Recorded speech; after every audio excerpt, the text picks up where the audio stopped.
सभी दोस्त मित्रों को संजीव शास्त्री का सादर प्रणाम।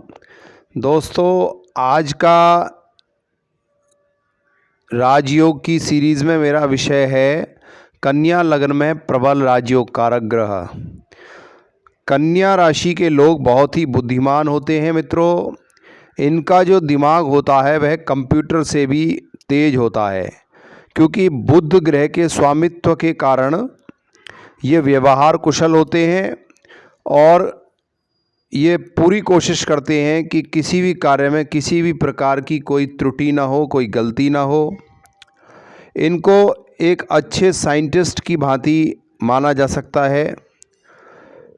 कन्या लगन, कन्या राशि जो है वह दक्षिण दिशा का स्वामित्व करने वाली राशि है। इसका जो स्वामी है वह बुध ग्रह है, जो कि संवाद के लिए जाना जाता है। इस राशि के जो लोग होते हैं वह बहुत ही तेज, मिलनसार, व्यवस्थित और बुद्धिमान होते हैं। बुध के प्रभाव के कारण मित्रों इन्हें ज्ञान, जिज्ञासु, इस प्रकार की इनकी जो विशेषता होती है वह है। और वृषभ और मकर राशि की तरह यह पृथ्वी तत्व राशि है। और कन्या राशि के जो लोग होते हैं उनको मिस्टर परफेक्शनिस्ट कहा जा सकता है, क्योंकि कन्या राशि जो है उसमें यदि लग्न में ही बुध बैठ जाए तो वह पंच महापुरुषों में भद्र नामक राजयोग का निर्माण करता है मित्रों। कन्या राशि में, जैसा कि आप सामने स्क्रीन पर फ्लैश होते हुए देख रहे हैं, बुध के स्वामित्व की राशि है और इसमें जो सबसे ज़्यादा योग कारक ग्रह बनेगा वह बुध बनेगा, क्योंकि बुध इस कुंडली का लग्नेश है और लग्न को केंद्र और त्रिकोण दोनों की संज्ञा दी जाएगी। इसके बाद बुध जो है इसमें दशमेश भी है और लग्नेश भी है। तो दशमेश होने से जब वह उच्च का होकर लगन में बैठेगा तो कहीं ना कहीं वह दशम भाव के प्रभाव को बढ़ाने वाला होगा। जातक का स्टेटस काफ़ी हाई प्रोफाइल होगा। जातक उच्च नौकरी से धन कमाने वाला होगा। और क्योंकि बुध जो है वह एक कौमार्य ग्रह है और बुध का जो स्वभाव है वह बहुत ही एक तरीके से अच्छा स्वभाव है, तार्किक बुद्धि वाला ग्रह है। और बुध वाणी को, व्यापार को दर्शाता है। तो जिन जातकों की कुंडली में कन्या लगन होगी और उसमें राजयोग बनेगा, ऐसे जातक जो है ज़्यादातर किसी प्राइवेट कंपनी के मैनेजर देखे गए हैं। LIC, बैंकिंग सेक्टर्स, इनमें बहुत उच्च आधिकारिक पद पर सुशोभित होते हुए देखे गए हैं। एवं एक उच्च व्यापारी भी कन्या राशि, कन्या लग्न के लोग बनते हुए देखे गए हैं। कन्या लगन में, कन्या राशि में मित्रों नैसर्गिक पापी ग्रह राहु जो है वह इसमें मूल त्रिकोण राशिगत हो जाता है, अपनी राशि का हो जाता है। और जब यह दशम भाव में बैठता है तो यह राहु आदमी को बहुत ही तार्किक बनाता है, तर्कसंगत बनाता है और एक धन योग का निर्माण भी यहाँ यह करता है। अगर कन्या राशि, कन्या लगन के राजयोग को देखें तो इसमें यदि राहु जैसा पापी ग्रह एकादश भाव में बैठता है तो भी वह राजयोग बनाता है, यानी कि लग्न लॉर्ड की प्लेसमेंट एकादश भाव में हो जाएगी।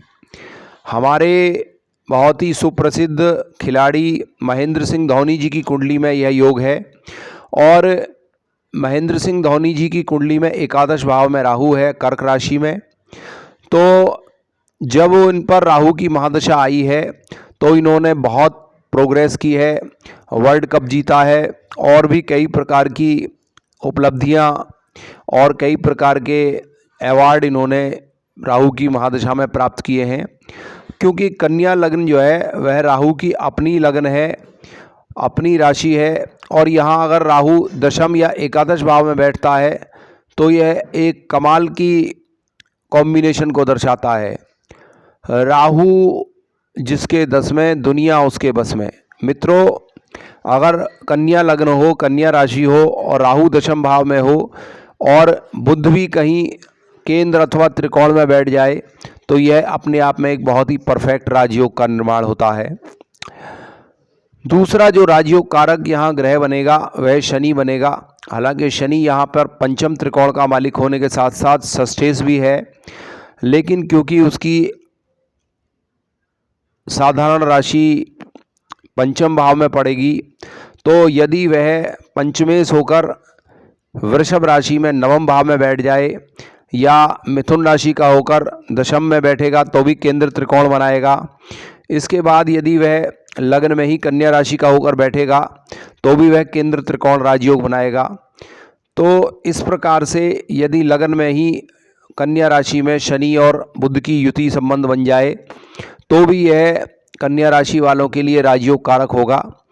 और यहाँ पर कहीं वृष राशि में या मकर राशि में नीच राशि में बैठकर भी अगर देवगुरु बृहस्पति उसको देख ले तो यह उस राजयोग में और चार चांद लगा देगा, क्योंकि यहाँ पर बृहस्पति दो केंद्रों का अधिपति होने से योग कारक बनेगा। और यदि वह मकर राशि में बैठेगा और लगन को देखेगा तो वह गुरु भी कहीं ना कहीं राजयोग देने वाला ग्रह बनेगा। हमारे यूपी के मुख्यमंत्री माननीय अखिलेश यादव जी की कुंडली में भी कन्या लग्न है, और कन्या लग्न में इनकी कुंडली में पंचम भाव में मकर का गुरु है, जिसने इनको राजयोग दिया, परफेक्ट राजयोग दिया। और अखिलेश यादव जी की कुंडली में कर्क राशि में बुध शुक्र का लक्ष्मी नारायण योग है, जिस पर केंद्र के मालिक होकर नीच राशि में बैठे हुए त्रिकोण में स्थित गुरु की सातवीं एस्पेक्ट है, जिसने माननीय अखिलेश यादव जी को कन्या राशि कन्या लग्न में प्रबल राजयोग दिया और वे उत्तर प्रदेश जैसे प्रमुख राज्य के मुख्यमंत्री के पद को सुशोभित उन्होंने किया।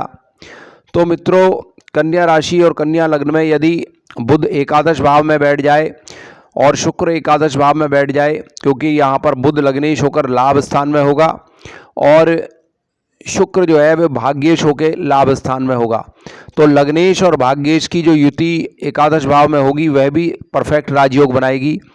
और यह युति यदि दशम भाव में होगी, यानी कि मिथुन राशि में होगी और मिथुन राशि में बुध शुक्र का लक्ष्मी नारायण योग बनेगा, तो यह भी परफेक्ट राजयोग दे सकता है। ऐसा जातक जो है किसी कंपनी में मैनेजर हो सकता है या राजनीतिक क्षेत्र में भी वह परचम लहरा सकता है, क्योंकि मिथुन राशि में भी बुध यहाँ स्वग्रही हो जाएगा और भाग्य शुक्र के साथ वह युति संबंध बनाकर एक प्रबलतम राजयोग कारक स्थिति पैदा कर देगा। और ऐसे बुध और शुक्र पर यदि चौथे स्थान में बैठे हुए अपनी मूल त्रिकोण राशि में बैठे हुए देवगुरु बृहस्पति की सातवीं एस्पेक्ट पड़ जाए तो इस राजयोग में और चार चांद लग जाएंगे और आदमी उत्तरोत्तर व्यक्ति जो है वृद्धि की ओर बढ़ जाएगा। और अगर ऐसी कंडीशन में गुरु की महादशा भी आ जाए या बुध या शुक्र की महादशा आ जाए या अंतर्दशा आ जाए तो ऐसे में परफेक्ट राजयोग कहा जाएगा। केंद्र स्थान फोर्थ स्थान में जो बृहस्पति है वह काल पुरुष में उच्च राशि में विराजमान हो जाते हैं। तो यदि अकेला बृहस्पति भी कन्या लग्न में चौथे स्थान में विराजित हो जाए और वह दशम भाव को देख ले और कहीं बुध की स्थिति भी केंद्र स्थानों में हो, केवल सप्तम स्थान को छोड़कर बुध चाहे उच्च राशि में बैठे हों, चाहे धनु राशि में बैठे हों, दशम भाव को देखते हों, चाहे मिथुन राशि में बैठे हों, तो ऐसा बुध यदि गुरु के साथ चौथे भाव में युति संबंध बनाकर बैठ जाए या लगन में ही उच्च राशि के बुध के साथ गुरु का युति संबंध बन जाए या फिर मिथुन राशि में ही गुरु बुध का दशम भाव में युति संबंध बन जाए, तो ऐसी स्थिति में भी वह राजयोग देने वाला होगा। अब यहाँ पर हम राहु को देखते हैं। यदि राहु कन्या लगन में ही विराजित हो जाए तो भी, क्योंकि वह स्वग्रही होगा, और यदि यह यहाँ बुध के साथ बैठ जाए यानी कि राहु अपनी राशि में और बुध उच्च राशि में बैठकर भद्र योग बना दे, तो ऐसी कंडीशन में छुटमुट समस्याएं तो होंगी, क्योंकि राहु एक पापी ग्रह है और बुध कौमार्य ग्रह होने के कारण बुध का एक स्वभाव भी है कि बुध यदि पापी ग्रहों के साथ बैठता है तो कहीं ना कहीं यह पापी हो जाता है। और शुभ ग्रहों के साथ बैठा हुआ बुध शुभता प्राप्त करता है। तो इस प्रकार से यह भी देखना अनिवार्य है कि बुध जहाँ राजयोग बना रहा है वहाँ उस पर कितने पापी या शुभ ग्रहों का एस्पेक्ट है। राजयोग में जो पापी ग्रह होते हैं वह कहीं ना कहीं डिटैचमेंट के कारक बनकर उस राजयोग को थोड़ा बहुत ज़रूर अप एंड डाउन्स कर देते हैं। इसी श्रृंखला में आप देखें कि राहु यदि आपकी कुंडली में कन्या लग्न है और राहु यदि धन स्थान में तुला राशि में विराजित है तो वह लग्नेश होकर धन स्थान में बैठेगा तो यहाँ वह धन योग बनाएगा। और यहाँ पर अगर शुक्र भी बैठ जाए जो कि भाग्य का मालिक है तो भी यह एक प्रबलतम राजयोग होगा। और इस राहु की जो दृष्टियाँ होंगी वह भी बड़ी शुभ होंगी। एक दृष्टि इस राहु की पंचम भाव पे पड़े, पंचम दृष्टि जो है षष्ठ भाव पे पड़ेगी। तो छठे भाव में राहु की जो दृष्टि होगी वह जातक को शत्रुहंता बनाएगी और कहीं ना कहीं ऐसा जातक जो है अपने शत्रुओं पर विजय प्राप्त करेगा। और छठा भाव कंपटीशन का होने के कारण जो है कंपटीशन भाव में भी वह कहीं ना कहीं नौकरी में तरक्की करेगा। किसी न किसी प्रकार से वह कंपटीशन में बहुत ऊंची श्रृंखला को प्राप्त करने वाला होगा। और इसी धन भाव में बैठे हुए राहु की जो नवम दृष्टि होगी वह कैरियर पर उच्च दृष्टि होगी। तो ऐसा जातक अपने धन से एक अच्छे कैरियर को प्राप्त करता हुआ बहुत ही शुभता प्राप्त किए हुए होगा। और राहु की महादशा में उसका स्टेटस, उसकी नौकरी में उसके बॉस से संबंध आदि जो है बहुत ही शानदार रहेंगे। तो इस प्रकार से हम कन्या लग्न कन्या राशि में राजयोग कारक ग्रहों को देख सकते हैं मित्रों। अगर राहु छठे भाव में बैठेगा यानी अपनी मूल त्रिकोण राशि यानी शनि की जो मूल त्रिकोण राशि है कुंभ राशि, अगर राहु यहाँ विराजित होंगे तब भी राहु जो है बहुत अच्छा राजयोग बनाएंगे, क्योंकि यहाँ राहु लग्नेश होने से योग कारक ग्रह बनेंगे और राहु पापी ग्रह होने के साथ छठे भाव में बहुत अच्छे रिजल्ट देते हैं। तो यदि वह छठे भाव में अपनी मूल त्रिकोण राशि कुंभ राशि में विराजित होंगे तो भी वह अनुपम राजयोग कारक बनेंगे। लेकिन मित्रों, राहु के राजयोग देखने के लिए आपको यह देखना आवश्यक है कि यह चंद्रमा से तीसरे, छठे और 11वें में होने अनिवार्य हैं, क्योंकि राहु पापी ग्रह है और वह जब चंद्रमा से तीसरा, छठा और 11वां होगा तो वह राजयोग में ज़्यादा अच्छे फल देने लायक हो जाता है। तो इस प्रकार से हम राजयोग कारक ग्रहों को डिफाइन करते हैं। मित्रों, यहाँ चंद्रमा एकादशेष होगा तो यदि किसी कंडीशन में कन्या लगन हो और चंद्रमा अगर एकादशेष होकर एकादश भाव में बैठा हो और उस चंद्रमा के साथ यदि देवगुरु बृहस्पति भी बैठे हों तो यह सप्तमेश और लाभेश का युति संबंध होगा। तो ऐसी कंडीशन में जातक यदि व्यापारी है तो वह बहुत ही ऊंचा व्यापारी बनेगा और व्यापार से धन कमाने का योग बहुत ही शानदार होगा। इसके बाद क्योंकि सप्तम भावेश गुरु जो है लाभेश के साथ युति संबंध बनाएगा तो ऐसा जातक अपनी पत्नी के धन से भी कहीं ना कहीं तरक्की करेगा और उसकी जो पत्नी होगी वो कहीं ना कहीं प्रिंसिपल हो सकती है, किसी अच्छे स्कूल में अध्यापक हो सकती है, इंटर कॉलेज की लेक्चरर हो सकती है। इस प्रकार से आप कन्या लगन में राजयोग देख सकते हैं। मित्रों, यहाँ पर जो सबसे ज़्यादा नेक्स्ट ग्रह होगा वह मंगल होगा और मंगल यहाँ 8वें घर का मालिक होगा और तृतीय भाव का मालिक होगा। जब भी आप कन्या लगन में राजयोग देखें तो सबसे पहले आपको यह देखना होगा कि जो ग्रह राजयोग बना रहे हैं उन पर कहीं से मंगल का दृष्टि संबंध या मंगल की युति संबंध नहीं होना चाहिए, क्योंकि कन्या लगन में जो लग्नेश बुध है उसका मंगल प्रबल शत्रु भी बनेगा और मंगल यहाँ अष्टमेश और अष्टम टू अष्टम थ्योरी को अप्लाई करेगा। तो जब भी कोई भी कन्या लग्न में राजयोग देखें तो यह जरूर देख लें कि इसका जो संबंध है वह मंगल से ना हो, क्योंकि जब भी यहाँ मंगल से संबंध बनेगा तो मंगल ही यहाँ कहीं ना कहीं विच्छेद करने वाला बन जाएगा, यानी कि जो आपका राजयोग होगा उसमें मंगल की जो उपस्थिति होगी वह इन संबंधों को तोड़ने वाली होगी और राजयोग खंडित करने वाली होगी। तो कन्या लग्न में मैंने आपको बताया कि यहाँ सबसे ज़्यादा जो प्रबल राजयोग कारक बनेगा 1 नंबर का, वह बनेगा बुध, जो कि लग्नेश और दशमेश होगा। इसके बाद दूसरे नंबर का जो राजयोग कारक ग्रह बनेगा कन्या लग्न में, वह बनेगा शुक्र, जो कि इस कुंडली का भाग्येश है और धनेश है। इसके बाद जो तीसरे नंबर का राजयोगकर्ता ग्रह बनेगा वह बनेगा इसमें शनि, जो कि पंचमेश और षष्ठेश बनेगा। इसके बाद जो इसमें प्रमुख राजयोगकर्ता ग्रह बनेगा वह बनेगा राहु, जो कि इसमें लग्नेश होगा, यानी कि राहु की वैसे कोई स्वतंत्र राशि नहीं होती, परंतु राहु को हम कन्या राशि में स्वग्रही मानते हैं।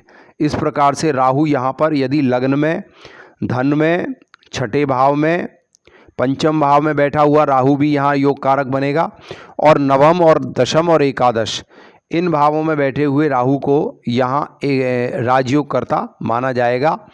उस स्थिति में यह प्रबलतम राजयोग कारक बनेगा जब इनकी जो इनके डिस्पोजिटर हैं, यानी कि इनके जो लॉर्डशिप लिए हुए ग्रह हैं, जैसे कि द्वितीय स्थान में राहु की जो लॉर्डशिप लिए हुए है वह शुक्र है, और पंचम में शनि है, छठे में शनि है, और नवम भाव में इसका डिस्पोजिटर शुक्र बनेगा, दशम भाव में राहु का डिस्पोजिटर बुध बनेगा, और एकादश में चंद्रमा बनेगा। यदि राहु अपने डिस्पोजिटर के साथ बैठ जाए या इनके जो डिस्पोजिटर्स हैं, इनके जो लॉर्डशिप लिए हुए ग्रह हैं, वह केंद्र त्रिकोणों में बैठ जाएं, तो ऐसा ग्रह जो है वह परम योग कारक स्थिति में बन जाएगा। मित्रों, वैसे तो जो विपरीत राजयोग होता है वह भी अच्छा फल देता है, लेकिन मैंने ज़्यादातर कंडीशंस में विपरीत राजयोग के फल में जातक को बहुत ज़्यादा तरक्की करते हुए नहीं देखा है। ज़्यादातर विपरीत राजयोग परेशानी देने वाले ही होते हैं। तो जो मेरा व्यक्तिगत अनुभव है वह यही है कि विपरीत राजयोग में या तो लग्नेश बहुत ही शानदार पोजीशन में हो, तभी विपरीत राजयोग वाले ग्रह कहीं ना कहीं अच्छा फल देते हैं। ज़्यादातर स्थितियों में जो साधारण राजयोग वाले ग्रह हैं, जैसे कि कन्या राशि में बुध है, शुक्र है, शनि है, राहु है, कुछ हद तक चंद्रमा भी अगर लाभ स्थान में बैठ जाता है तो यह भी राजयोग देता है। इस प्रकार से आप अपनी कुंडली में राजयोग देख सकते हैं। इसके बाद राजयोग देखने के लिए आपको सर्वाष्टक वर्ग में जो अंक होते हैं वह देखने अनिवार्य हैं। 30 से लेकर 35 अंक तक यदि सर्वाष्टक वर्ग में आपको मिल रहे हैं तभी वह पर्टिकुलर ग्रह आपको राजयोग देगा, और भिन्नाष्टक वर्ग में आपको 8 में से क्रमशः देवगुरु बृहस्पति, शुक्र और बुध, इन ग्रहों को 8 में से 6 अंक, और शनि, राहु और मंगल, ये जो पापी ग्रह हैं, इनमें अगर 4 या 5 अंक भी हैं 8 में से तो वह भी कहीं ना कहीं संतोषजनक अंक माने जाते हैं। तो इस प्रकार से आप जो है यह अवश्य देख लें कि यह ग्रह सर्वाष्टक वर्ग, भिन्नाष्टक वर्ग में जो हमें राजयोग दे रहा है वह कैसा, कितना शक्तिशाली, कितना स्ट्रेंथफुल होकर बैठा है। इसके बाद आप जितने भी सब डिविजनल चार्ट्स हैं उनमें देख लें कि आपका जो ग्रह राजयोग कारक है वह अगर सब डिविजनल चार्ट्स यानी 16 प्रकार के वर्ग चार्ट्स में भी केंद्र त्रिकोणों में बैठा है, चंद्रमा से भी, लग्न से भी उत्तम स्थानों में विराजित है, तो वह उत्तरोत्तर आपको उतना ही प्रबल राजयोग कारक ग्रह आपका बनेगा, और आपको अपनी दशा, महादशा, अंतर्दशा में वह उत्तरोत्तर तरक्की का परिचायक बनेगा। तो मित्रों, वीडियो काफ़ी लंबी हो गई है, आप मेरी वीडियो पर अंत तक बने हुए हैं, इसके लिए आपका कोटि कोटि धन्यवाद। आने वाले वीडियो में मैं जो मेरी 6 लगनें बाकी बची हैं उनके विषय में आपको हर तथ्य से अवगत कराने का भरपूर प्रयास करूंगा। आज के लिए इतना ही। सभी कन्या वाले, लग्न वाले जातकों के राजयोग का उनको पूर्ण फल मिले, इसी आशा के साथ सभी स्वस्थ रहें, मस्त रहें। नमस्कार मित्रों।